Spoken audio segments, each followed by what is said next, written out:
exciting Sunday. I've had a great weekend, first off, of just sports in general.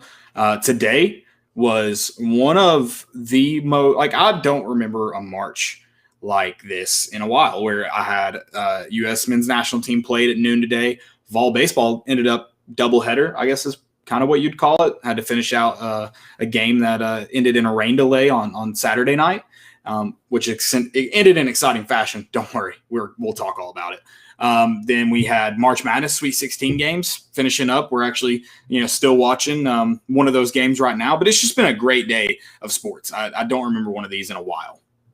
Yeah, and then Florida gets swept in baseball, and then by South Carolina, and then Alabama's down by 9 right now, right before the end of the first half. So yeah, it's been good. Even though I bet on Alabama, I'll take it. It's a win-win for me. That's one of those losses you are totally fine with. You're not worried about it at all. Right. It's been a great sports day, like I said, though. I didn't realize Florida got swept. They completed the sweep. That's good. That's good news. I like to hear that. We are going to talk about some of spring football's notes, a little spring practice report. It's underway. Coaches have met with the media. Players have met with the media. There's a lot of energy around the program right now, which is, it's easy to do with transition, but it's also hard to do with the state of the program. And we'll definitely get into that. Also talk about some of the negatives. We'll do kind of what we've been doing with ranking some of these players going into the 2021 season. Again, a lot of energy around the program. I'm pretty excited for the direction. That doesn't mean it's definitely going to work out or anything, but an exciting direction the Vols are headed. Speaking of great directions, Tennessee with the sweep over LSU. Just to get the series win is big. We talked about what it's really going to be like for Tennessee in a tough Southeastern Conference. That's an exciting victory. I can't wait to really get into that. Also because it was fun to see LSU just pissed off for pretty much 3 days straight. That was awesome. Sorry. Yeah, like 0-4 in challenges. Yeah, they won one. They got the one that went off the batter's wrist. They got there you go. Yeah. They did get that one. Like he had to show a mark on his wrist. He's like, yeah, it did hit me. And it still went to camera. They still went to the headsets. Then we'll talk about, like I said, March Madness. I've enjoyed the Sweet 16 games outside the fact that no overs hit. That's sucked. Big over guy over here. Yeah, life's too short to bet the under. Exactly. If you got questions, drop them in the chat throughout the show. We'll get to them. If we don't get to them right away, trust me, we will get to them. I promise. Stay with me. We're excited to talk all about Tennessee athletics. I might have to – I know Landon brought the prop. I might have to go get a prop of my own, though. That's how excited I am. There you go. Yeah. And then, of course, our segments. Yes, let's do it. Landon's going to tell you guys about some of our sponsors before we get this show going. Also, tell us where you're listening from. All across the world. Love to hear the geography. Go check out our sponsors, Tennessee Tap House, Hound Dogs, and Blue Water Climate Control. Also go check out our sponsor, Volunteer Roadshow. Do a great job of making this show possible. So go check all of them out. You can follow both of us on Twitter. And I think that's it. I'm ready. Let's get it. It's been a good weekend. The greatest intro in the Southeast. I'll see you guys on the other side. Vols are back. Yeah, they had us the first half. I'm not going to lie. Oh, could be Wayne. I think I got my swagger back. Oh. I love it, baby. Them orange britches. Something about them orange britches. Tennessee wins. Got it by Tennessee. Jawan Jennings. Jennings makes the catch. We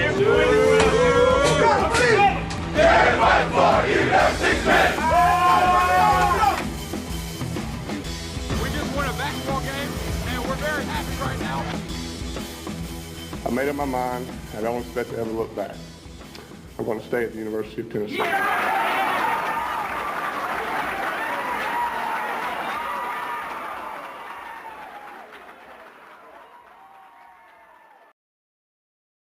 Reddit did to do and welcome into more important issues. It is Sunday, March 28th. Guys, it is an exciting time on Rocky Top. I feel like Tennessee fans deserve this. I know the legends of Lindsey Nelson deserve this. Tennessee baseball is rolling right now. I don't think there's any other way to put it. I kind of mad at Landon, feel like, when I said, hey, what are we talking about tonight? And he sent me an entire outline, and it wasn't just filled with fall baseball. I was a little upset. I won't lie. I was a little upset. But we'll get to it. I promise. I'm excited. Hey, you all just got to hang on to the show a little bit longer. Landon's trying to reel you in. He's fishing out here. Yeah. You got to wait for the good stuff. You've had a full day filled of Tennessee baseball and walk-offs and things like that. I was trying to mix it up a little bit. I love it. We're going to get to it. Of course. We will get to it. First, we're talking spring practice report. That's kind of what's, I know like that's always going to kind of be king, and that's just kind of part of it. Baseball, though, is it going to be first off, is Tennessee the next SEC baseball program?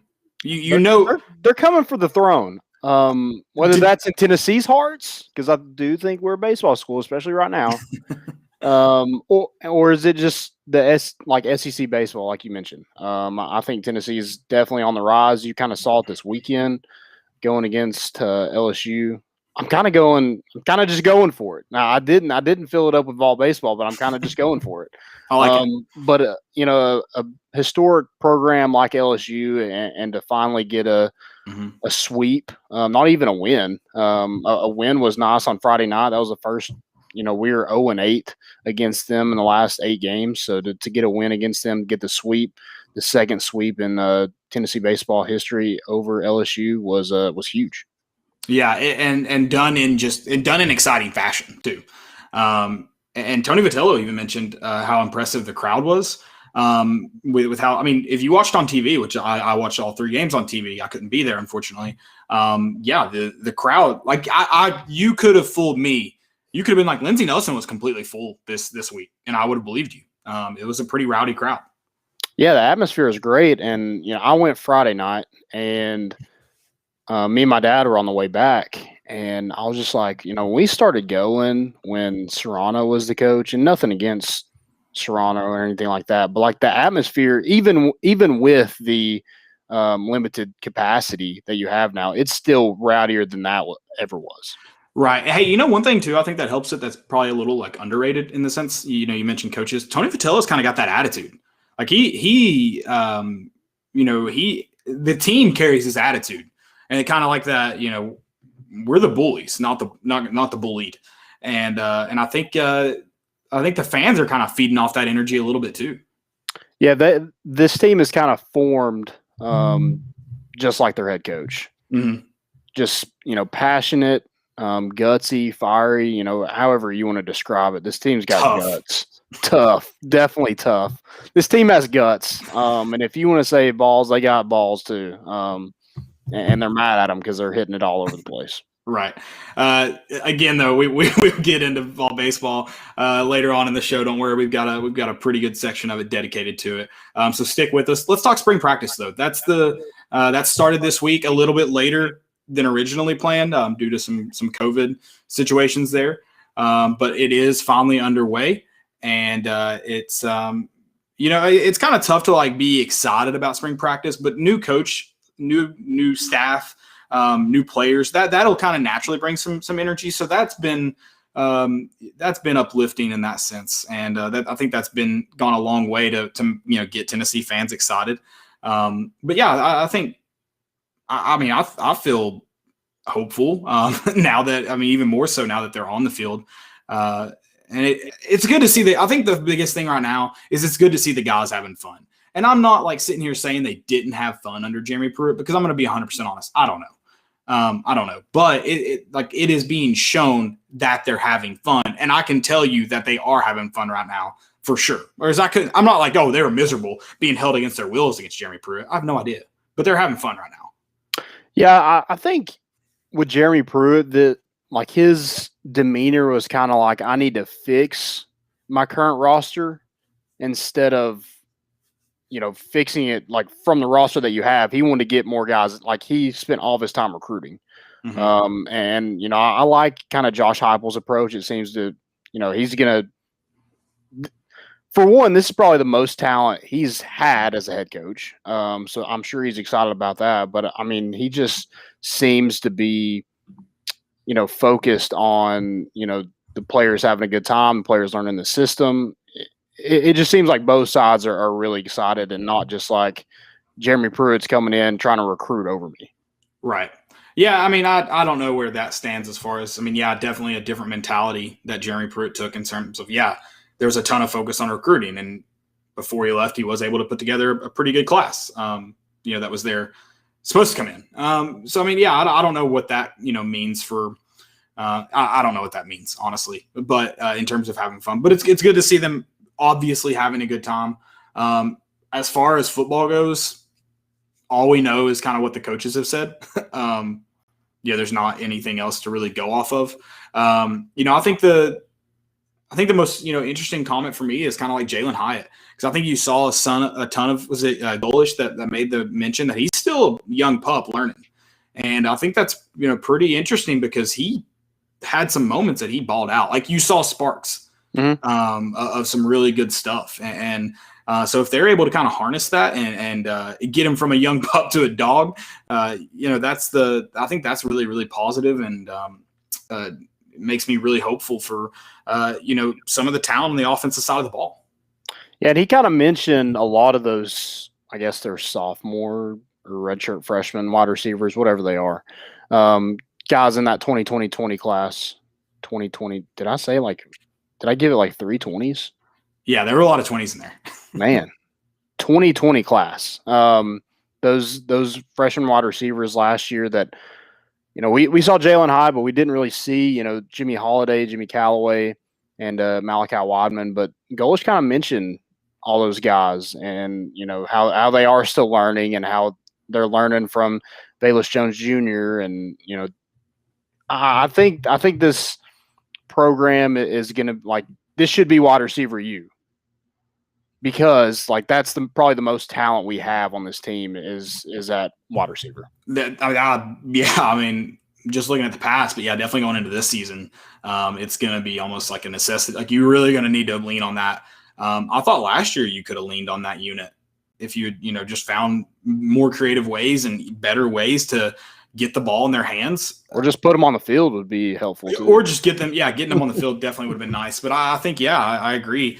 Could have leaned on that position group. You didn't, and you had a ton of talent there, and you just weren't able to utilize them. I hope that, and this offensive staff should have no problems utilizing, like with any quarterback that they have, should have a problem utilizing that group.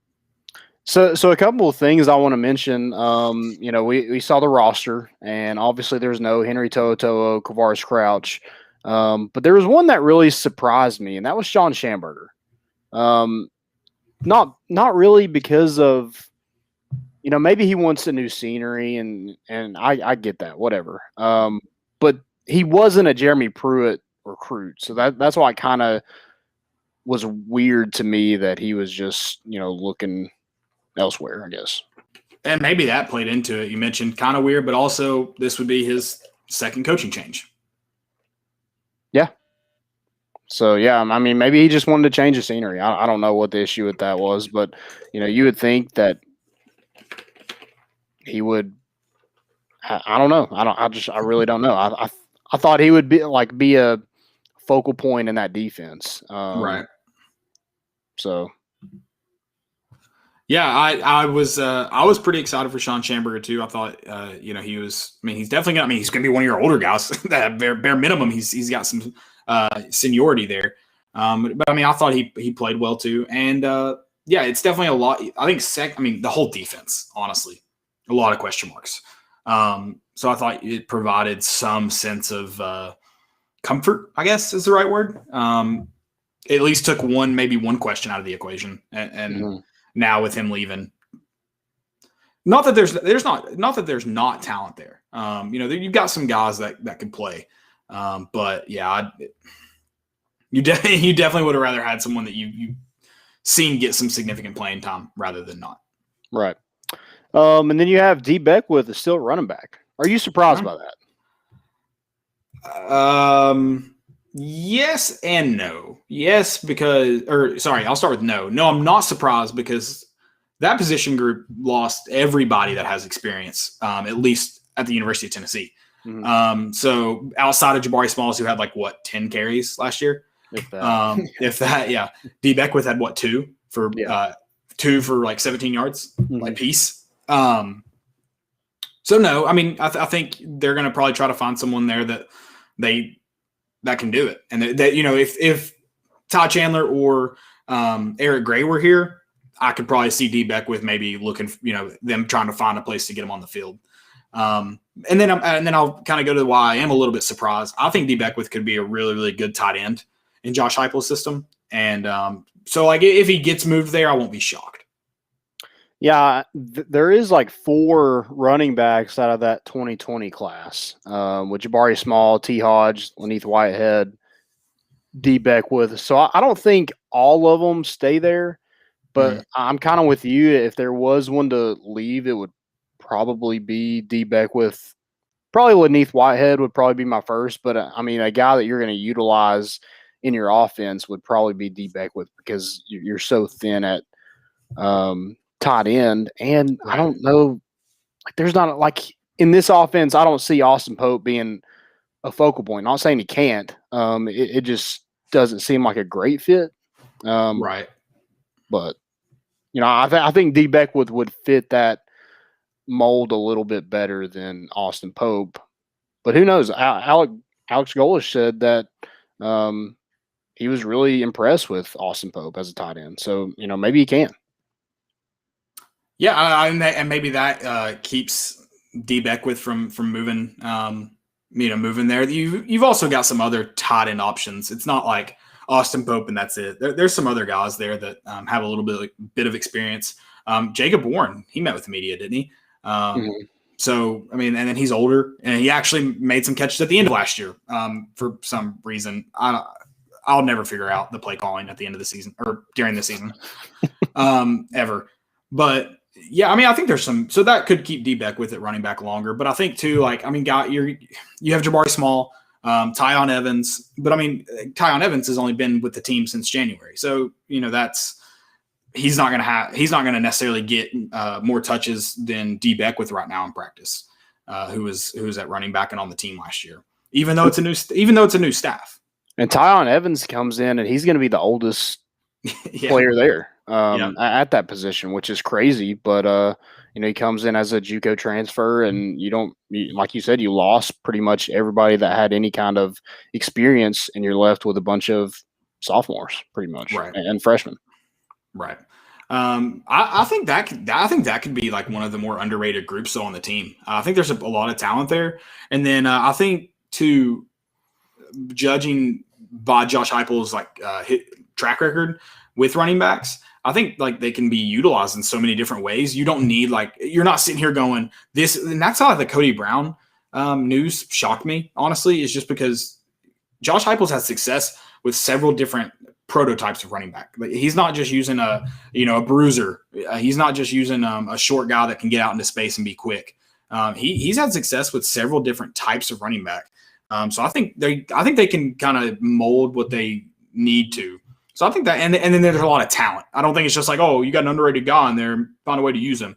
I think there's really talented guys that may not have a style that maybe, Josh Heupel can find a way to use them. Yeah, I agree. And Cody Brown's weird to me because he went to Miami and they basically run the same offense, that kind of fast, high-tempo offense that we're going to run. Yeah. Drew Fox said Kyle Pitts 2.0. I don't know if he's referring to Beckwith or Austin Pope. Austin Pope, for sure. Which one do you think? For sure. Joe Fowler said it's kind of wild to have a 6'5" running back, but whatever works. Yeah, it is wild. Jalen Hurd was, 6'4"? Someone told him he was too tall to play running back in the league, and now he's not playing wide receiver in the league. So 6'1", half a dozen the other. I don't know why it matters. Probably should have kept playing running back. Yeah. I mean, how big is Derrick Henry? Oh, 100%. I laughed when people were like, it's too big. If you're a good running back, you're a good running back. Doesn't matter how big you are. Score touchdowns. Right. Anything else you kind of want to mention about the team with spring practice? These guys that are in building, because that's who Josh Heupel wants to talk about. Which I like. I like that. I like the style, the approach he's taken. Yeah, so I mean that little bit of hope that you had with Henry To'oTo'o and Quavaris Crouch is just out the window, I guess. I mean, it was probably already gone to begin with, but there was that little bit of Tennessee hope that you always have at the start of spring practice. You're like, maybe they just show up. Didn't happen. So, yeah, it's probably kind of over with those two guys. And, it is what it is. I'm going to move on too. Yeah. Josh Heupel's moving on. We got to move on. My number 11 jersey is now Jalen Hyatt. No, that's yeah, it. I mean, actually, it's Bobby Graham. I lied. Yeah, that's true. That's true. I would take them back in a heartbeat, but I'm not going to dwell on them leaving the program. It is what it is. No, for sure. And that's, it's good that, it's got to be hard for the team in terms of like you lost a leader, like you lost your defensive anchor, your best player, your leader. And it's good that they can, you've heard the players say it. They're like, we're worried about the guys in here. And that's the approach you have to have. Like, obviously you want Henry To'oTo'o on the team, but once he's gone, you've got to just that's it. He's gone. You can't win with him or lose with him now. You got to figure it out with the guys you got in building. So I'll say that's another thing too, is the players. And I think you had this with Jeremy Pruitt. I think you did for the most part. But the players saying what the coaches are saying at least shows a level of them buying in. Mm-hmm. Yeah. That's kind of what I think too. Like we mentioned, they just seem like they're having a good time. So yeah. I'd have a good time too if I had ice cream after practice. Yeah, I have a great time going to the games and getting blown out by Alabama. But oh god. Now hopefully it just transfers. We have a good time before and after the game. That's what I want. There you go. All right, let's get to the bad news real quick, and then we can get out of we're not out of football, but we can at least get out of the bad news of it real quick. Who's your starting quarterback right now? Starting quarterback, I think it's JG. I don't know how. Someone's got to beat him out. Someone's got to beat him out before I can say otherwise. What about Dormady coming to our pro day? Oh, did he? I didn't see that. Nice. I thought he threw to. I'm not saying he Josh didn't. Palmer. He may have. I have no idea. What about? Is that more surprising than Chad Kelly being at Ole Miss's pro day? Sorry, Swag was. Yeah, Swag Kelly, dude, he was slinging it too. Was he like is he trying to make a comeback? I would think if he's at a pro day, yeah, he is. I didn't know if he was like trying to be an assistant coach and just like throwing. Oh yeah, no. Oh, you're thinking he's like Marshall Henderson trying to come back. Yeah, he's trying to come back. Or the Greg Oden. Yeah, no. I think he's trying to make a run at it again. Good for him, hotty toddy. Speaking of Greg Oden, have you seen like the video of him? Like that granny comes up to him and she's like, "Do you play basketball?" And he's like, "I used to." I was like, "Man, that's so sad." I've not seen that. You'll have to show me. And then the lady's like, "I can beat you," and he was just like, "Okay." Probably. I was like, "Man, I feel so bad for that man." I've missed that. Okay, real quick, bad news, and then because Landon asked me who the starting quarterback was. Caden Salter was the unnamed juvenile in the arrest report. I don't even remember who all it was now off the top of my head. I know Martavius French was one of them. Yeah, Aaron Willis and Isaac Washington. Okay. I honestly don't know what all it entailed. Originally, it sounded like just maybe marijuana, but then there might have been something to do with a robbery. Now, who was charged with what? Don't know. And Heupel did not elaborate on the situation other than mentioning that Caden Salter was suspended. Yeah, I do like how Heupel just come out and said it and didn't instead of trying to like cover it up. Didn't say he fell on a helmet or didn't say good point. Or just said, he's taking a leave of absence or something stupid like that. I mean, it's going to come out anyway, so you might as well just be like Josh Heupel and just come out and say it. And I do it. Go back to kind of Josh Heupel a little bit. I do like how he's kind of embraced the media a little bit. Apparently, they're going to get a lot more access than they did under Jeremy Pruitt when they're actually outdoors. Obviously, indoors there's nobody allowed. I mean, I think it's gonna be a lot more where we're gonna kind of have a good feel for the team we have going into the season. Whether last season it was just who knows. I guess we'll find out. Right. Okay. Anything else you want to mention about the suspensions or just it's you just got to be smarter. I mean, yeah. Is it something that you kick him off the team, kick him out of school? Probably not. Right now, I don't really have all the details. Right, that's the kind of part of it. Don't know what'll happen. But if it's just weed, just be smarter, guys. Yeah. Yep. Maybe don't trust your RA as much. Your RA is not your friend. Yeah. Now you know. Michael Shaddens asked when are they going from full pads? Do you know when the first scrimmage is scheduled? That'll probably honestly be the first time they go. Yeah, I don't know exactly.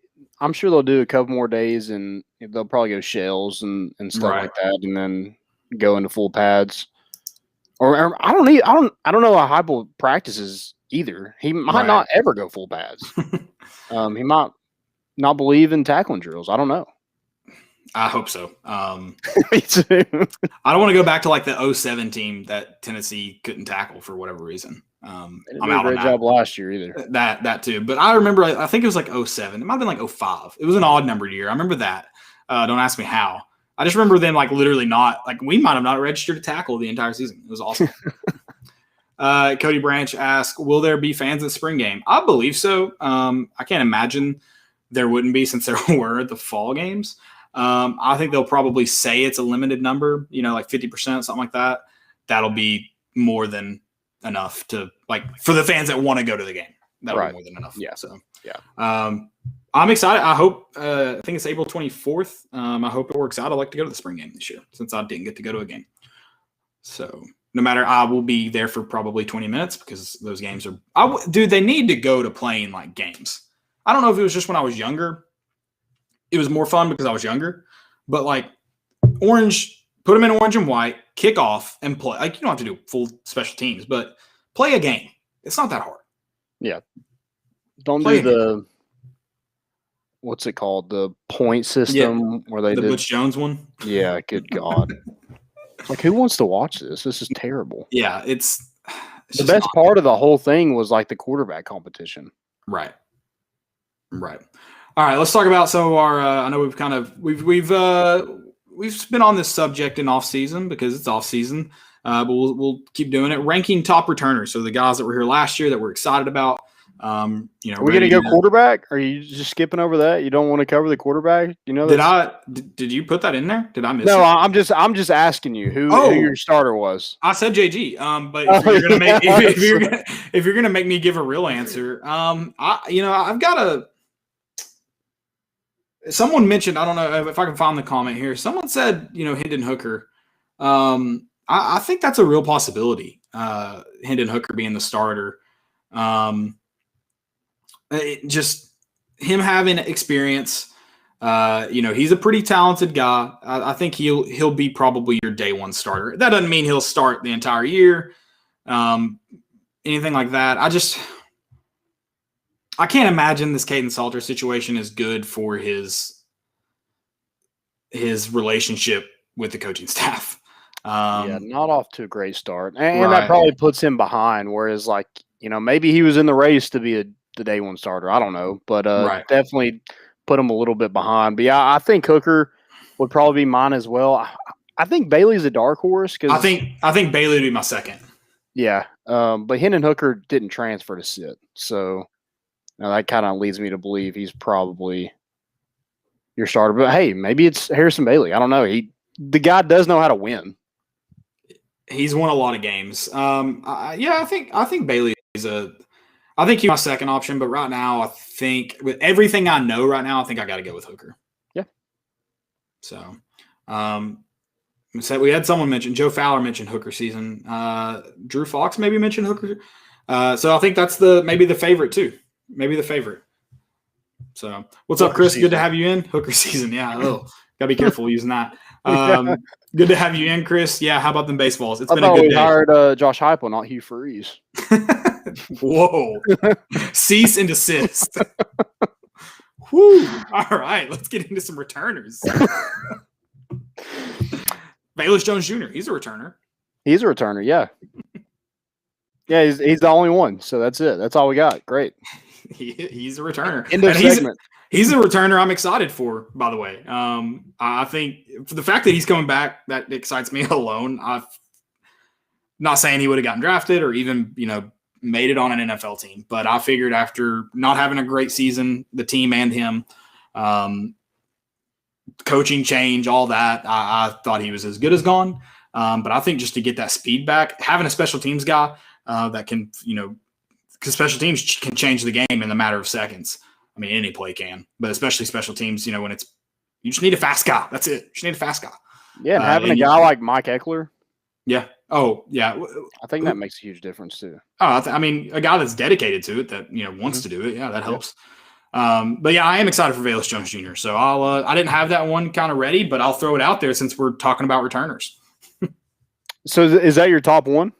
No, not my top one, but he's my top returner that's returning. Okay. Yeah. What's that in the Pink Panther? So you're Yuri the trainer who trains. That's exactly it. Yes. Are you wearing high heels? So my top returner, I'll go my top. Okay. Number one. I think it's Jalen Hyatt. I think he was your most explosive weapon last year. And, in this kind of offense, I think it's got to be Jalen Hyatt. You've got two Jalen Hyatts in here. And I think, if you're going to make me give my top returner that's not a returner, I think it's Jalen Hyatt too, just because of I mentioned speed, but he's also got a ton of talent. He's a good route runner. He can obviously catch the ball. I think he's going to be probably your number one targeted receiver this year. Okay. Yeah. I would agree with that. We'll go with you next. Who's your number two? Everybody else, get in this too. Yeah, we've got a couple. Said Jalen Hyatt. Who's your top returner? Number one. Quick, get it in here, and then we're going to go two real quick. Okay. My number two, this one's really tough because I don't know who's the most important, beyond I don't know. It's hard to rank. I don't think there's anybody that's been super impactful. Am I wrong about that before I give mine? Not impactful may not be the productive, right. Maybe the best word, or really productive, I guess. I don't know. Well, I think I've got to go with, and Drew Fox just said anyone on D. So I think that's the one I'm just going to throw out as my number two, and that's Roman Harrison. Okay. A guy that was kind of impactful last year when he had a chance, and I think you need him to be impactful this year. And so I'm going to go, I think, because talent-wise, I'm not saying he's the number two most talented guy on the team. But I think he's going to need to be one of your best players on defense on the team.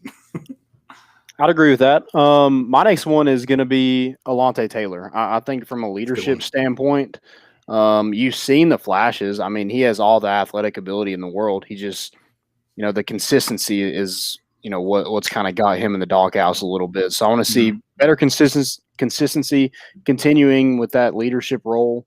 And, this is money year. Yeah, no, for sure. I mean, this is your chance because, like I said, he has all the athletic ability in the world, and NFL, he would tear up the NFL Combine. There's no doubt in my mind. It's just the production on the field just has to be a lot better. Right. Drew Fox mentioned another one, Cade Mays. I like that one because I think this offensive line is going to face a lot of challenges with new faces, not necessarily brand new, but guys that haven't played a ton. You had some exits this year due to transfers and graduating and whatnot. So some new faces. So I think Cade Mays is going to be important because he's not been in Tennessee more than a year, but he's got a lot of SEC experience. Also see a Tyler Barron one dropped in here from Joe Fowler. Okay. I think Tyler Barron's going to be a really, really important one on defense as well. Kind of add to that Roman Harrison, Alontae Taylor group. Him or Tyler Barron, I think showed more than Morvan Joseph last year, but I think those two guys are probably going to be some of your more important guys on the front. Right. Yep. My next one is actually going to be Cade Mays. Okay. Sorry if we're kind of going in I just saw Cade Mays. So yeah, no, I'm just trying to grab some comments here and discuss them. I haven't seen any bad ones. So I mean, I think So JG is not in your top three, right? JG, I think he's important, but yeah, we'll see. Yeah, I think Cade Mays, just from a talent standpoint, would probably be up there. You lose a lot on that offensive line, so I think you need a veteran at that position. So I think that's where he comes into play, and also kind of mentoring his little brother too. Cooper will probably enter that starting role as your center, and him or Jerome Carvin, but I would think it would be Cooper Mays. Just same as Alante, just a leadership standpoint and a guy that's played a lot of SEC football. Right. I probably could name off some more. The last one I'll kind of mention right off is Trayvon Flowers.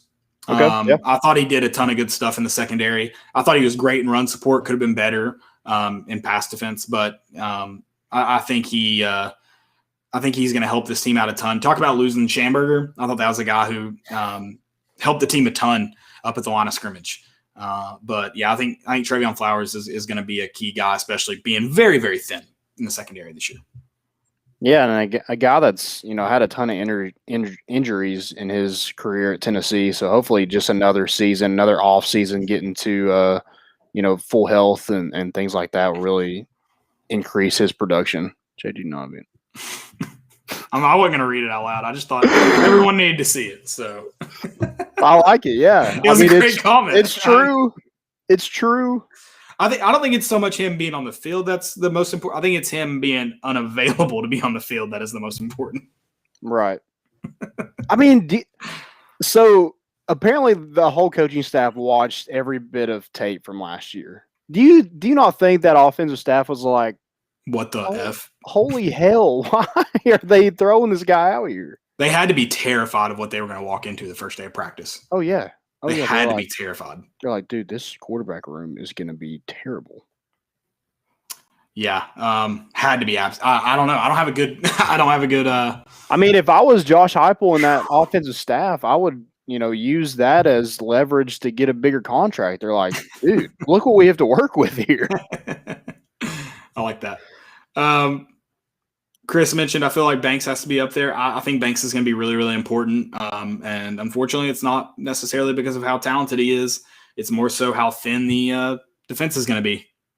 Yeah. Linebackers are going to be. Yeah, he can't play the way that he did last year. He's going to have to take a big jump to be able to be productive on the field. My next one is somebody that hasn't been mentioned yet, and that's Matthew Butler. I think you got to mention some guys along that defensive line, and he was probably your most productive defensive lineman last year, other than DeAndre Johnson and Kevon Bennett, but neither one of those guys are still here. And so, yeah, I think Matthew Butler, he is one of those, I think, Ball Academy guys. So, again, going back to the leadership standpoint, and just a guy that's played a lot of football, and I think a guy that could really benefit from having a defensive line coach like Rodney Garner. Right. I also want to throw out just you mentioned defensive line guys. I like Darrell Middleton.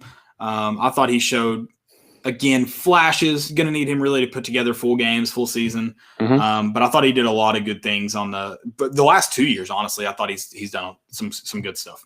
He's another guy like Alante Taylor that would probably tear up a combine. The dude's a freak athlete. But yeah, just got to have more consistency on the field. Yep, 100%. You have any more returners? I'll try to catch any in the chat here in the next minute. So drop them in here if you've got them. Anybody you all want to talk about? But I think there's some thin talent on this Tennessee team that it's definitely going to be an uphill battle. What are they at? 67 scholarship players going into spring, 69. something like that. 69, nice. 11 short of what they're allowed. So they'll definitely got to look to get that number up, but it's hard to do with the 25. You can only get 25 in each year, and then I'm actually surprised it's that high. I'm a little shocked too. Did they hand out a couple last week? I don't know. I didn't get one. I was waiting on mine, but I didn't get it. Yeah. I'll wait, Heupel. You can do like one of those pranks where you have the cops come in and act like I'm getting arrested and be like, "You've been awarded a that's fine with me. I'm a prankster. I'm a jokester. You can Ashton Kutcher me. That's fine. But I'll take the scholarship too. I can't believe we're at 69 either, but it's also a very, very low number. So, right. Yeah, definitely not where you want to be at, especially your first season taking over a program. But you got 25 this year. I guess you use them up. I don't know. Go ahead. Yeah. Chris asked, what is the strength of this team if we have one? That's a good if, because I don't know if this team has a really, really solid strength. We mentioned, just a minute ago, the wide receiver group is probably going to be your best group, your most talented group. So just flat out strength. It's hard for your wide receivers to be your strength because if your quarterback's not good, how can your wide receivers be a strength? Right. You saw that last year. Correct. Or if your play calling isn't good, it's hard. So I don't know. That makes me say we don't have one, but I think, that's what do you got for that? You got a good answer? Anything? I think speed would be okay. Probably offensive speed more so than just speed in general. But I think you have the right offense, or you have the right guys to run this offense. Right. On the outside with wide receivers, I think you got some really good running backs that could, really benefit from this offense. Getting spread out. A guy like Tyon Evans that is 225. If you have one linebacker in the box to beat, I like his chances. So, right. I think overall speed would probably be mine. Jalen Hyatt, world-class speed. Callaway Holiday. Jalen Wright is another, track guy. Kenny Solomon, I don't know where he ends up as DB or wide receiver, but he's kind of a dark horse for me to get more playing time because, he was looking to go to UCF before he chose Tennessee. So, I think the staff's probably familiar with him. Right. So I'm interested to see kind of if he gets more playing time based off that. Okay. Interesting. I like the speed aspect. I do. I hope that. Hopefully, Hype is able to utilize that speed too, because it's obviously been there the past couple of years, especially last year. All right, last question about football, and then we'll jump to the exciting portion of the show where we're ready to really get going. Last question here. This is from Big Dog Brett. Was a reasonable record expectation for the Vols this year? Whew, what a tough one, because good freaking question. Man, I'm going to pull up the schedule right now. The orange and white game, I think Tennessee probably has in the bag. We'll see. Yeah. That'll be a good game. Don't put it past us. We'll end up losing that one too. No. The good news is you've always got three non-conference, lower tier teams. This year it's Bowling Green, Tennessee Tech, and now South Alabama. That's your 3 wins. Hopefully we don't have an Georgia State situation ever again. Hopefully, at least not with, a new coach like this at the moment. So that's 3 wins. I don't know what Pitt's bringing to the table this year. I don't. So I think that's, difficult to say, but you like to think you should win it. South Carolina's in a very, very similar situation as Tennessee. You do have Vanderbilt, who's in a worse situation than Tennessee. That's 5 wins right there that you should probably win. So, I think to say for Tennessee to go 6-6, I don't think is an absurd expectation. That's winning one game you shouldn't win, and then winning all the ones that you easily should. Chris just said Pitt should be a win. Pitt shouldn't be a loss. I know that. Right. No, I agree. I think 6-6 is where you want to shoot for. That sets you up going to a bowl game, but you probably won't be going to a bowl game. But at least you're kind of heading in the right direction if you go. Wait. You think if they go 6-6, they won't go to a bowl game? Because it's like a postseason ban. Oh, okay. I was very confused. Yes. Yeah. Tennessee should just self-impose that right now, by the way. Right. That's what they should do before our bass fishing team gets suspended. I love that it happened to Auburn. I'm like, you got Bruce Pearl and you're worried about your freaking bass fishing team? Well, you got to sacrifice somebody. I guess so. It's not even an NCAA sport, by the way. I just want to clarify that. It's a club. It's a club. All right, let's get into the meat of it. The reason we're here today. Landon, you got 2 things. You should have 2 things right now ready to go. The Vols sweep. Not I honestly after the walk off today, I expected to just say the Vols get the series win. I won't lie. It's not that I didn't have faith. It's just statistically speaking, Tennessee gets the sweep versus number 22. I believe is what they're ranked. It's so many different sources. Number 22 LSU, big time. First one since 2008. Second time ever. Correct? Is that what you said? Second time ever. Yep. And I think the first win since 2000, first win against LSU since 2015. You love to see it. Number 14 is what Vol. Where did I see 22? That wasn't LSU. Who was I looking at? Alabama, not Alabama. So maybe 22 is LSU, I think, on D1 baseball. Maybe it was it then. So I mean, they're different rankings. I think Baseball America has them at 14. Okay. So yeah, we beat a number 14 team. I'm gonna go higher. I like that. But I will say this: it's a long fan boat ride back to Baton Rouge, and especially they're 1-5 in the SEC right now. And guess who they welcome to town next week? The good old Vandy boys. Yeah, LSU gets Vanderbilt. Yeah. Yeah. So they're about to get wrecked. Hey, dude, it's SEC baseball. I wouldn't bank on it yet. Okay, well, I might give them you got a chance on Sunday, but against Leiter and Rocker, you got no chance. Sorry. Fair. I mean, unless you hit a bunch of home runs, which I just don't see that happening against those two guys. Right. Because those are legit, like, they're going probably first and second or second and third in the draft. Right. Not round. Overall. Overall, yes, overall. Yeah, a big win, big sweep win. I think it's just big for the program. I think Tony Vitello mentioned it during his press conference. He was like, I think this kind of woke up Knoxville being a sleeping giant in terms of being a baseball community. Mm-hmm. And I think so too. I mean, you saw the atmosphere. It was rowdy, even at limited capacity. You got the I think it's called the deck over there to the right. So you got the porch in left field. In left field, and then you got the deck to the right, and it was packed. Right. Like I think my dad told me in 2 hours of that going on sale, every game had been wiped out. Of the deck? Yeah, so I think you get 10 tickets, and it's a table, 2 rocking chairs, umbrella, and a grill. Gotcha. And I want to say there's probably close to 8 down that first baseline. Yeah.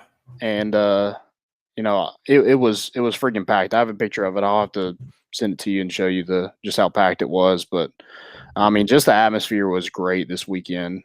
Even when a weekend where the weather wasn't so great yesterday. Yeah.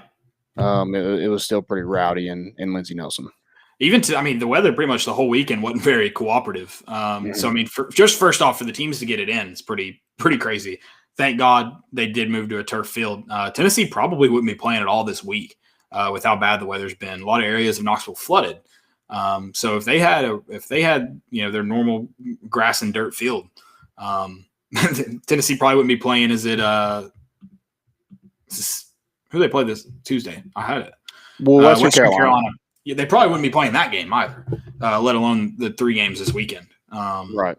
So that's exciting in and of itself that they just got to play it. But let's talk a little bit about this series.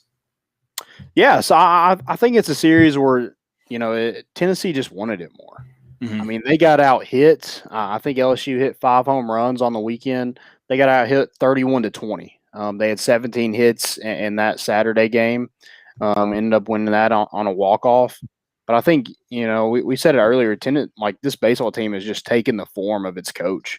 Right. And, being fiery, being aggressive, not being scared of anybody. I think Sean Hunley said in the press conference that, 3 years ago we were saying, wow, we get to play LSU. And now it's like, okay, we're playing LSU. They're not scared of anybody, no matter who it is. And none of those guys shy away from the moment, especially Drew Gilbert. Jesus Christ. That man loves pressure, absolutely loves pressure. And you saw that today in that game. I guess the finish up the Saturday game. It was kind of weird. in the top of the ninth. Yeah. I'm like, can we just like finish it out real quick and see what Right. happens? I can't imagine I'm blanking on the LSU coach's name now, especially how much he just bitched this weekend. I can't imagine he was happy that game didn't get canceled or get called and instead, postponed. Right. I don't know how the rules work with that because I think technically that game could have been called. Usually that's how that works. I think if it would have been a Sunday game, it would have been called. Like if there's not Gotcha. another game scheduled, like it couldn't be made up, then yeah, it would. Gotcha. It would have been called. Yeah, I know, it has to reach a certain point, and I think had to be close. But yeah, that was. It made for exciting and it kind of made me nervous for Tennessee to step into Saturday. You're down 1, and then freaking Evan Russell had hit 3 home runs, like he's feeling it at that point. And if he comes up to bat in the 8th after hitting 3 home runs that night, you're not nervous at all. But now they've had to sleep. They've had to get up out of bed and then just pick up. I feel like pitchers have to have the defense has to have the upper hand there. Yeah, and you mentioned Evan Russell. I think Friday I was looking at his stats and he was batting 160 for the year. And this is a guy 2 years ago. I think it was his sophomore year. He was starting off the season. He was one of the best hitters Tennessee had, and that was a lineup with Al Solari and Andre Lipsius. Mm-hmm. And he looked like the next star of the program. And he kind of woke up, hit 3 bombs and 3 at bats, last night, and then had a decent series underneath him. So I thought like Tennessee's winning games, but I don't think they're even reached their true potential. Right. I mentioned Evan Russell. They have Max Ferguson, who's batting 8th. That was a preseason All-American. That just hasn't had the season he would have loved to have. He kind of had a good series against Georgia, struggled in this series, but they have a lot of guys that just haven't really reached their full potential. And you are getting good at bats from Drew Gilbert, Jake Rucker, Pete Durkee, Liam Spence. That kind of top half of the lineup has really showed out and really carried this team. Mm-hmm. But if some of these guys get going, who knows how far Tennessee can go. Oh, for sure. And one thing too, I think that was big for Tennessee, to win this series is one thing we've talked about, just trouble getting runs in. And they still had some moments where they left some guys on base that you don't want to see. Right. But especially late in that second game on Sunday morning, Drew Gilbert able to drive runs in, and he just had before his home run, he had that clutch double to right field. I don't know what he had for breakfast this morning, but I feel like that needs to be tradition from here on out because the man came out on fire. Yeah, he absolutely loves those type of moments. 2 strikes, bottom of the 9th, 2 outs, you're down 1, and the guy's like just big kahunas, just like yeah. Just rips the ball and ties the game, and then his next at bat in the 11th is he's coming out guns blazing again, and that was a freaking rope. Yeah, they're like, yeah, it barely got out, but it barely got out because it was a freaking line drive that he just crushed. Dude, I know like physics tell you it had to get over the yellow line because it went straight up. But man, I just I probably have watched that home run 50 times today, and I'm just like, I don't know what it hit. I don't know how it came back in the park. I'm very confused. I don't know what happened. Yeah, apparently it hit like a metal beam that like holds up the wall, and so you can see it in like still shots. But I'm like, you never see it hit it. You don't. Oh, it's like 1 in a million chance that ever happens again. It was nuts. And then, Drew, Paul Molinari, it was fun seeing him pissed off. I'm not going to lie. Oh, he was pissed off all weekend. Man. Did his wife leave him on Friday? I think the first inning he argued something like a strike or something. Like from the very get-go, that man was so upset. I texted it to you today, though. Can we talk about the inconsistency on the outside of the zone? Like, good God. Like one pitch, it was strike. The next pitch, it was ball in the same spot. Oh, Blade Tidwell had one today And like everybody in the stadium was like, Yeah. like that, ring him up, and they're like, ball. Well, like a couple pitches before that's when I had sent that message. Like, there's just no like the strike zone inconsistent, which is what you ask for. You're like, I mean, if it's a ball yesterday and a strike today, it just needs to be a strike all day today. That's it, or it needs to be a ball all day today. Right. It was every freaking at bat was different. Yeah, just not a lot of consistency, but yeah, Paul wasn't having a great. No, he was, and his challenges suck. Oh yeah, we had like today alone, we had like what 10 reviews almost. Oh god, dude! I was like, I mean, come on. At this point, you got to tell him no more. Like you can't review everything. Yeah, you're out of challenges. Put the challenge flag away there, Belichick. Good God. Joe mentioned that I want to give another shout out to the legends of Lindsey Nelson. There were a lot there this weekend, right? They got the whole crowd. Yeah, I think Usher kind of got onto him a little bit. I'm like, dude, it's freaking baseball. Did yeah, you really? Yeah, I think they did. But dude, if I'm an usher, I know you don't get paid a lot of money to be dealing with that. I'll tell you that. Play. Yeah, you're not getting paid enough money to deal with that. Just let them have their fun.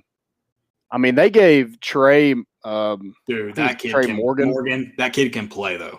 They were giving him hell on Friday night. He went 0 for 4 with 2 strikeouts. But Saturday, man, he just came out guns a-blazing. Yeah, he's good. He looks like a middle infielder that plays first base. Yeah, he does. Yeah, the kid can play. Drew asked if the basketball refs or umps or which is worse right now. Dude, I'm just so – no one knows what a block or a charge is, and it drives me nuts. And then the hand check – I cannot stand the hand check rule. Do you remember a couple years ago when it was way worse, when it was like a point of emphasis? Like any time they touched him, beep. Yeah. It was terrible. Grant Williams had the hardest time with that rule. Right. Hey, I texted this too. I don't know if anyone responded. If there's contact inside the semicircle, underneath the rim, is it automatically a block? Or can you no call it? I know it can't be a charge. I've always seen it as a block. But like I'm saying, I'm saying, does it have to be called? That's my question. I don't think so. I don't think anything has to be called. Well, I think every time it's called. No. Oh, okay. I understand that it cannot be a charge. That's fine. I get that. Right. But I've seen like 3 or 4 times where like, it's just been like a normal contact play that hasn't affected the offensive player. And it's getting called a block. And it shouldn't be. Like it should just be no foul. We're moving on. Does the guy go flying? Like, does he fall down? I mean, yeah, because there's like enough contact there, but the offensive player isn't knocked off his shot. He's not impeding on his space. It's would have been probably a charge anywhere else on the court, but because it's in the semicircle, it's got to be a block, and they blow their whistle. And I'm thinking, swallow the whistle. That's not a foul. Right. I don't know. I haven't found a good answer. I tried to Google it, but I couldn't get anything. But yeah, I would go with basketball refs until I see Teddy Valentine on a baseball diamond. I'm going to go with basketball refs are a lot worse. What would Teddy Valentine's strike call look like if he was an ump? Oh, dude. Like, it would hit a batter, and he'd be like, strike. You should have swung at it. I think he would just be nuts. Like that one guy that was I think he was adult league. Have you seen that video? I don't think so. He's like doing splits, calling strikes. Oh, yeah. Oh, yeah. He would love to ring people up. Yeah. There would never be a walk with Teddy Valentine behind the plate. Never. He's ringing you up. Speaking of walks, I can't remember. I think it was the first game today when LSU brought in their closer, and he had a 4-pitch walk. The crowd got wild. It was awesome. I loved it. Yep. It was 4 straight pitches. And it was one of those, like with each one just growing. It was awesome. Yep. It was good.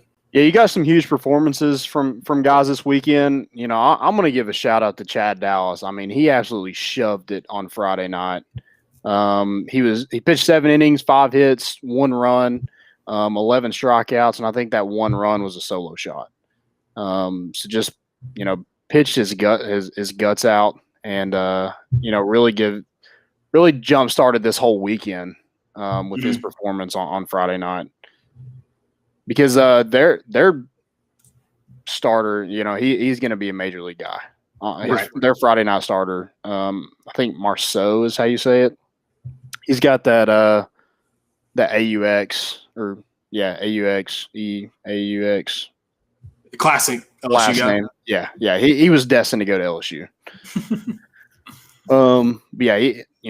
Getting a win over him was huge.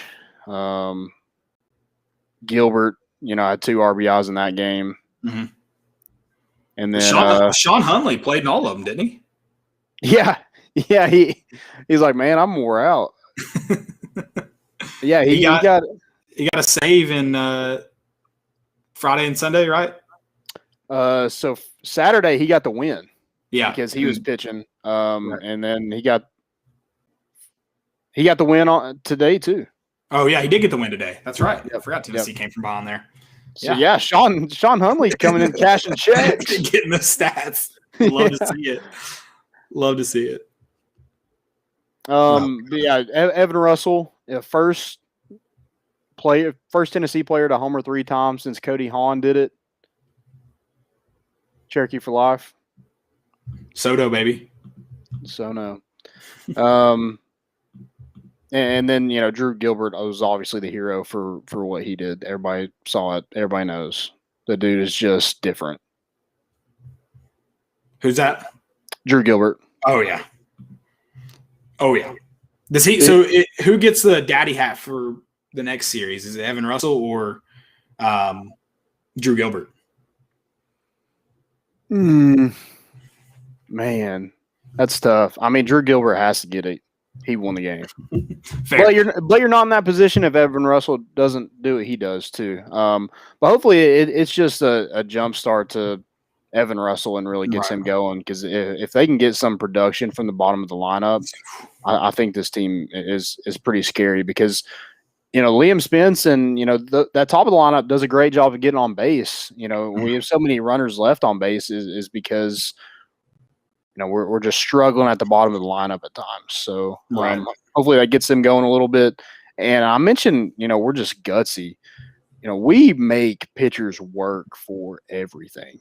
Yeah. Was it Pavoloni that had a really, really good at bat that ended with him, that got him on first? That's what jump started the Drew Gilbert double, wasn't it? Mm-hmm. To win it? Yep. Yeah, I mean, no, Pete Durkee was the one. Durkee, okay. Got on, yeah. Gotcha.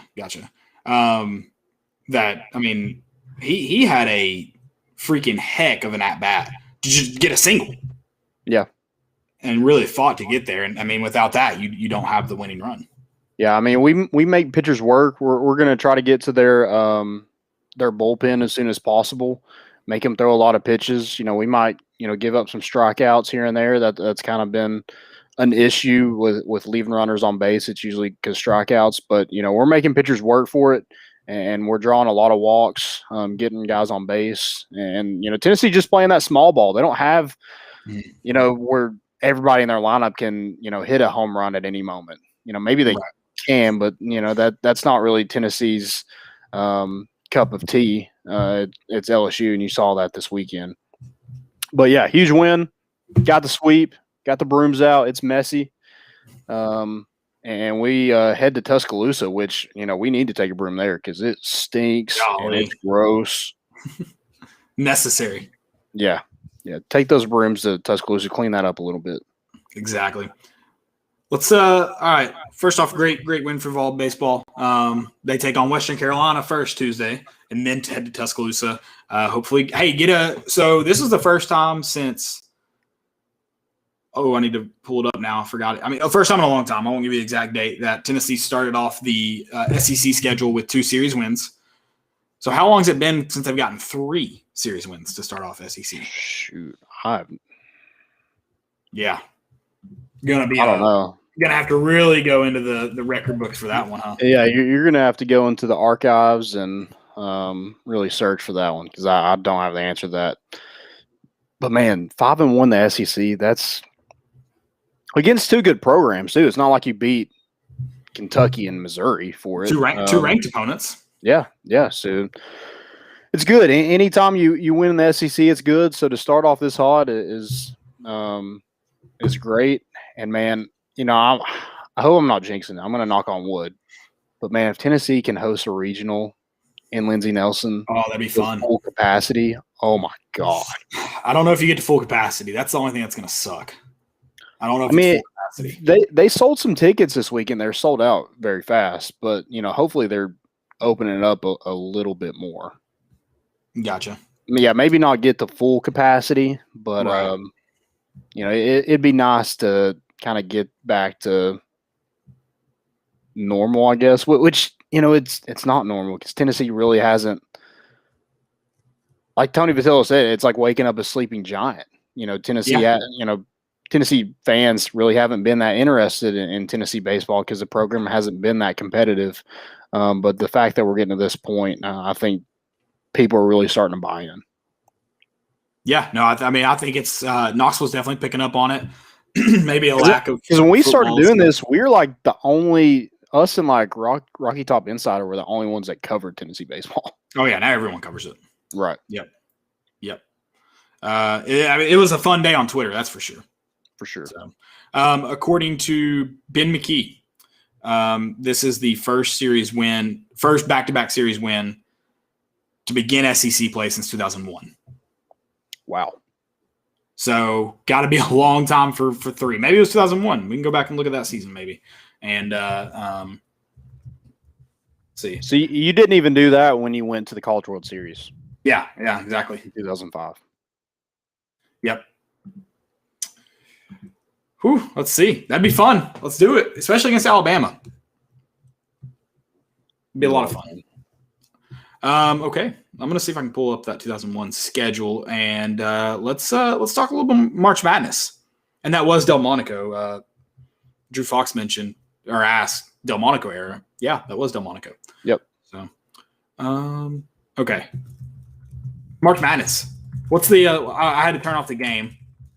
It's 58-58 right now. Oh, wow. So Alabama. Yeah, they're doing what they do in the second half. Just shooting lights out. Yeah. Of course. But not really, though. I mean, they're getting whooped inside. Now it's 60-58 Really? UCLA. UCLA was hitting like every shot in the first half. I feel like there's always that one team that plays in like the first 4 that makes a huge run in the tournament. Tennessee did it. Yeah. I forget what year that was, but 2007, 6? Oh, were they for who am I thinking of? I was thinking they were I have to think about that. It was Conzo, right? Were they the first? Were they the last? I guess they were the last one. That was 13 or 14. 13, okay. 14. If they were if they were that playing game. So, all right, let's see. So they opened the season. Yeah, so they beat Kentucky that year to win their 3rd SEC series in a row. So it'd be the first time since 2001 if they did it. Gotcha. Now, if we want to start talking about 4 series wins in a row, just keep them coming, baby. Keep them coming. We'll keep these brooms out. Gladly. Oh, I wonder when it's been the series sweep. You want me to look that up? So I can find that real quick. Like 2 in a row? Yeah. Let's see. Well, no, getting 2 in a row, you have to do that. Okay. March Madness, though, we were just talking about it. Sorry, I got distracted finding that news out. So are you more shocked that Oregon State won or that Loyola Chicago lost? I just find it hilarious. I actually picked Oregon State to cover. I didn't know if they'd actually win, but what about Tennessee just draw on that card first round and they're like the hottest team in the tournament? Yeah, that's some Tennessee luck, right? Like that to get like the. I mean, I know. And what's funny is I heard someone talking about how, Oral Roberts was the Cinderella, which obviously, I mean, they're the lower seed. They beat a number 2 seed, but I mean, like, how has Oregon State not been talked about like the Cinderella? It's a team that the day of the seeding, they were not supposed to be in the tournament. And now they're playing in the Elite 8. Yeah, they had to win their conference championship to be in the tournament. I just don't get how that's not being talked about as more of it. Is it just because they're a Power 5 team that they don't get that Cinderella tag? I guess, and maybe it's because that the Pac-12 is just dominating the tournament. Yeah, that probably helps too. But I mean, it's just like like you said, they had to win their conference tournament. They were on win or go home since Wednesday of the week before the NCAA tournament seeding happened. I agree. Yeah, it's So insane. I can't believe they're not being talked about more. Yeah, it is, and I think they've kind of had they've definitely been favored as far as like where they got put, like playing Tennessee, a team that everyone was like, who knows what Tennessee team's going to show up. Oklahoma State, where it's like if Cade Cunningham doesn't have an all-world game, they probably don't win. And then you get Loyola Chicago, who's a good team, but I mean, they could have lost to anyone they had already played at that point very easily. Right. So not that it was an easy route by any means, but it's probably one of the easier routes that they've been blessed with. Now they get to play a Houston team, that is on fire apparently. I can't believe Oral Roberts choked away that win against Arkansas yesterday. Dude, that's nuts. And I was like, I'm an idiot for saying Arkansas has such a good chance to make a run. But dude, the run they had down the stretch against Oral Roberts, that's the team that can go to the Final Four. Right. Yep.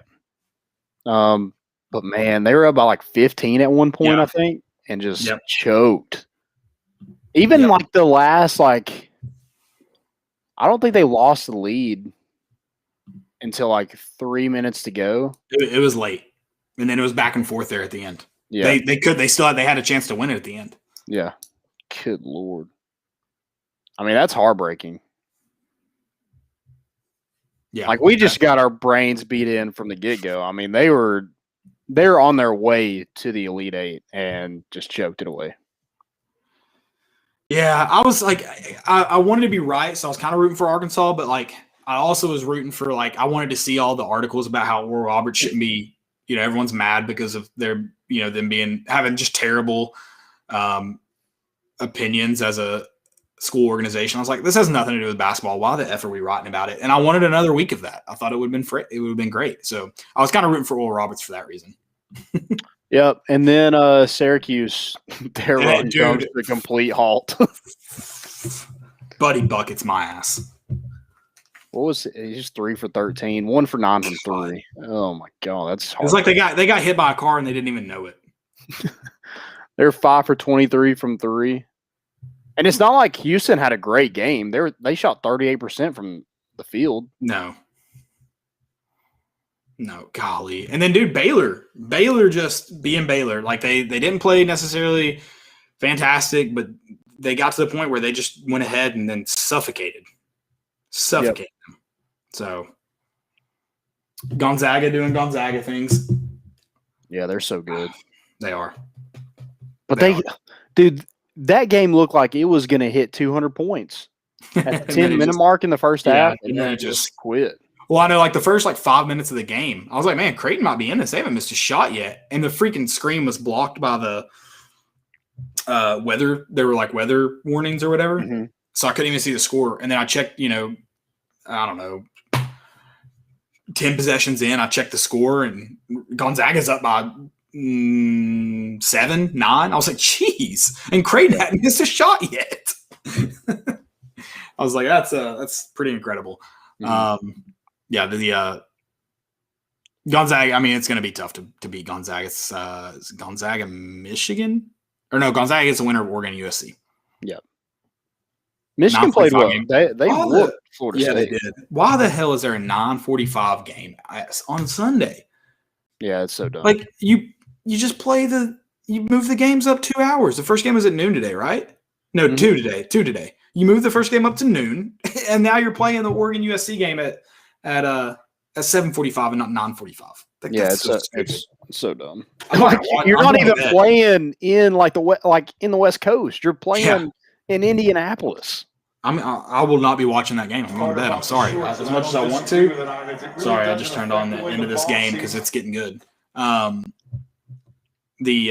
much as I want to, it's 9:45. I'm going to lay in bed. I mean, I'll turn it on, I guess, but I'm not gonna stay up to watch it. Right. It's not happening. Yeah. And it's not a game that you're just like, oh man, I can't wait to see that game. Right. Okay. Anything else for March Madness? That's all I got. All right, cool. Hey, any more questions, guys? Drop them in here now.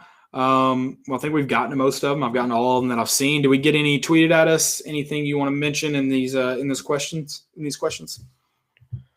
I'm good. All right. Speak now, forever hold your peace. Thank you guys for chatting along with us. We appreciate it. Let's get into most important of the week. Most important. I'm gonna let you have one of mine. Is it Thicker the Kicker? It is. Dude, I love it. Arizona Christian Athletics. And they liked my tweet. I just want to go on record as this is not like I'm not making fun of them. I'm a kicker myself. I'm a for the brand guy. I love this. I also love that he is a soccer style kicker. Typically, when you get a guy that big, what's he going to do, Landon? I don't know. He's towing it. Yeah, he's got to. But no, this man is a soccer style kicker. Thicker the Kicker is way better than Dicker the Kicker. I will go on record as saying that. I'm all in Arizona Christian University, or whatever you guys are. I don't even know the guy's name. I don't want to know it. He's Thicker the Kicker for me. And apparently he has a brother who is also same size, same height, same size on the roster, who's also a kicker and punter. It's in the blood. It's in the genes. So I looked him up. Okay. Oh, so you have a name and everything. Yeah, his name is Nestor Higuera. Oh, that's a kick-ass name. He's 5'5", 285. I love that. That makes me so happy. I'm just like, that guy got recruited to go there. Yeah. Like, that's awesome. They're like, hey, my man's kicking game winners. This is the kicker we want. My man's kicking game winners, so. Nailed it. That's a hit. I love it, baby. If a recruit wins you a game, it hit. Love it. 5'5", 285. I love that. Like, his position as a kicker, it's not like he plays defensive line also. Right. And they're like, oh, we need a guy to kick. Nope. Yeah. All right. You got a most important? So is he like Jerry? Is he the new Jerry Julius? Jerry Julius. Who? Penn State kicker? I didn't know his name. This guy's way better than Jerry Julius. I thought that was his name. I think it's Julius. I don't know if it's Jerry, actually. I don't know. You got me. Stumped me. But he was like the guy that he made a couple hard hits and then everybody started picking him out to just knock the crap out of. See, he got big to hit people. I have a feeling my man Nestor, he's just a big dude. He's there to kick. He's not there to hit. He's just there to kick. It's on the leg, man. Exactly. I actually don't. I'm gonna go Vol baseball. 2 walk-offs in a day. I don't know if that's ever been done before. I'm sure it has, but I don't know when. We'll say it hasn't. Yeah, we'll say it hasn't. So I'm gonna go with 2 walk-offs in a day. And it just makes me want to get up and just walk out. That's fine. You can do it. I'll wrap it. I've only got one more most important, and that's North Dakota and Minnesota Duluth. They played in the longest NCAA tournament hockey game ever. It was a 3-2 win in 5th overtime. Oh. 5. And I don't know how college hockey works, but hockey normally, when you play an overtime, you play another 20-minute period. So I assume college hockey to be the same. So they played 5 additional, so 8 total. Well, the 5th one would have been a full 20-minute period, depending on when the goal came, because it's sudden death. But 4 extra 20-minute penalties, and then periods, and then another period wherever that goal came to send Minnesota Duluth to the NCAA Final Four. And golly, I'm going to get this wrong. Do you know what the name of the Final Four is for hockey? No. Dude, it's awesome. It's way better than anything that – it's way better than a battle in the bubble or whatever. It's the what do they call it? The Frozen Four. Frozen Four. Okay. It's the Frozen Four. I think it's one of the better NCAA names. This is making me want to watch the new Mighty Ducks movie on. No, dude, no. The Mighty Ducks are the bad guys. Are you serious? Yes. Did you watch it? No, I just heard it. I heard about it. Is it out? Yeah, I think it is. Oh, I might be watching that tonight instead of the Oregon USC game. 9:45. Yeah, but the Mighty Ducks Bay is way more important than Pac-12 after dark. Right, but dude, the freaking how are the Mighty Ducks the back? They made the Mighty Ducks The same guys that Adam Banks came from, that team. That's who they made the Mighty Ducks in this one. I miss the quack. Quack. They already effed up. They already effed it up when they made that stupid one where they go to a private school. They're going to mess it up even more? Oh, is it a TV show, Drew? Drew said he watched episode 1. Is it a TV show? Oh, I don't know. I thought it was a movie. I thought it was a movie, too. They use a Jude and the Lion song. One of my favorite Jude and the Lion songs. No, I don't know. Yeah, I'm going to be real upset if the Mighty Ducks are the bad guys. They are. Like, I know that for a fact. They are the bad guys. Stupid. It is incredibly stupid. That's a fail. That's a fail. Gordon Bombay makes another comeback. He's like, he hates hockey or something. I can't remember. I watched the preview, and it pissed me off. What's going on, man? I don't know. I just got really heated about it. So I need to calm down. This freaking pandemic, man, it's just made people crazy. Gordon Bombay hates hockey. It's a series. It's a series, is what Drew said. Okay, cool. So, I'll have to check that out. That's my fail of the week. My fail is the new Nike Satan shoes. Have you seen these? Yeah, I don't think they're Nike, to be fair. I think we need to clear that up. It's Nike in the picture. Right. I think, like, Lil Nas, is that how you say his name? Lil Nas. He, like, bought a bunch of Nike shoes, and then they designed a shoe from them. Does that make sense? Oh, okay. Yeah. So Nike didn't come up with this. Is not Nike. The article I read, Nike was like, "That's not us." Okay. Cool. Okay. So sorry, Nike. I apologize. But still, yeah. The sole contains 60 cc ink and 1 drop of human blood. I want to know where the human blood come from. Yeah. Who wants a shoe with somebody else's blood in it? No. That's legitimately one of the stranger things I've ever heard. Like, honestly, like, if you just like release the shoe, I mean, obviously, I don't want like the crucifix, and I think Luke 10:18 is on there, and I think it's like I saw Satan. That's one of the quotes in it. It's a weird concept. When I first heard Nike, I was like, there's no way Nike released it. And I went and read an article. Yeah, sure enough. I was like, there's like that's just too stupid. Yeah. Absurd. And there's 666 individually numbered pairs. Yeah, what in the world, man? It's the weirdest thing. He's a weird dude. Can't we just have normal shoes? He's a weird dude. Very weird guy. I thought I had a fail. Do I not? Oh, I don't think we talked about this. The Ever Given, the Suez Canal. Just get it unstuck. Like, what's going on? And then they use one backhoe. Yeah. Oh, and then also, did you see them trying to dig it out with like one backhoe? They're like, yeah, we'll try. Like, we'll try, I guess, maybe. Yeah, that one. Just like, that is like that's like.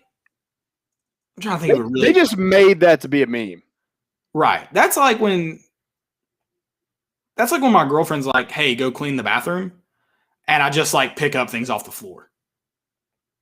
That's what that is. Yeah, that's it. That's all they're doing. And I don't even take a trash bag in there with me. I just go in there and like pick up things like one at a time, carry them out.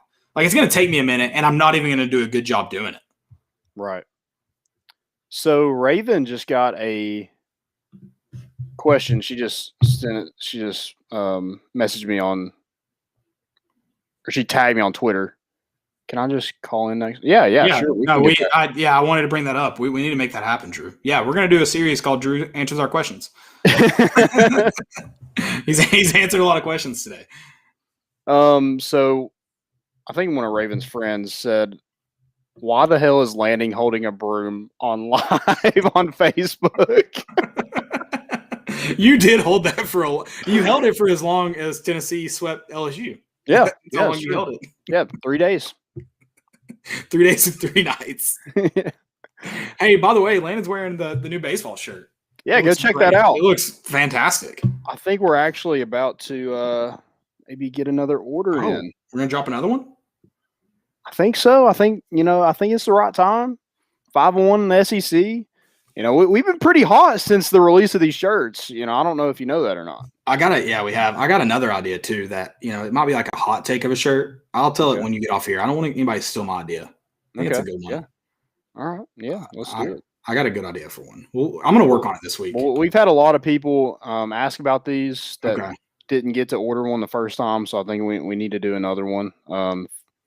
Yeah, we definitely do. We need to do. They're out and about and Lindsey Nelson on game days. We definitely need to do one of those. I think we need to do one of those, and we need to get some to the legends of Lindsey Nelson. Yeah. So I saw them on Friday, and I thought, I might just go over there and just chat it up. What's up? Boys. Hey, Legends of Lindsey Nelson. One of you all that see this, I think there's 10 founding members. I think is what I read. Okay. One of the 10 of the 10. Hit us up, and we'll see what we can do about getting you guys some baseball shirts. Your all shirts are sweet. I got one. I'm waiting on it. We need to get you some rifle. I want shirts. more of that new logo on there. Yeah, that new logo looks sweet. Yeah. I want some of that. If you get those on a shirt, your boy's buying one. Call me. Or 4. 4. Whoa. One for every day of the week. Yep. One for every game of the week. Every game of the week. There you go. Guys, it's been a fun one. I don't know. Oh, yeah, I did have a fail. Did you have a fail? Yeah, Lil Nas. Lil Nas, yeah, the shoe. That's right. Good job. I forgot. Sorry. Got carried away. We're about to watch UCLA upset Alabama, unless Nate Oates pulls something crazy here. Appreciate you guys for hanging out. It's been a fun episode. Can't wait to do it again on Wednesday. Can't wait to do it after a series sweep on. We got to talk about it next week's Easter. One day though. We'll talk about a series sweep. So, guys, that's all we got. I'm hungry. I haven't eaten dinner yet, so I'm. Dang, dude. I kind of ate dinner. Kind of, sort of. I ate at like 4 o'clock, so I didn't eat lunch. Yeah. Yeah. Really appreciate y'all tuning in. If y'all see the shirts, be sure to get one. Caleb's got a new idea. We'll get that out if we need to. That's all we got. Y'all have a great week. We're bringing the boat in, and we out.